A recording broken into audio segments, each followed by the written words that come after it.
Can you connect this to this? Let's find out. At the bottom of the Neo Geo stick, you will find a hidden cable, a USB cable. And you will think that if you connect this little USB to the USB here, it probably works, but it actually doesn't. You will need this magic stick. And what it does is, once you plug it in here, let me see if I can plug it one hand, and then you plug this in here. Sorry about that.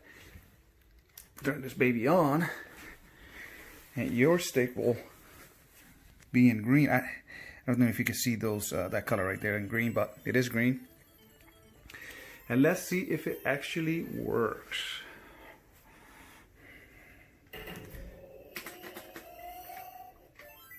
Yeah, there you go.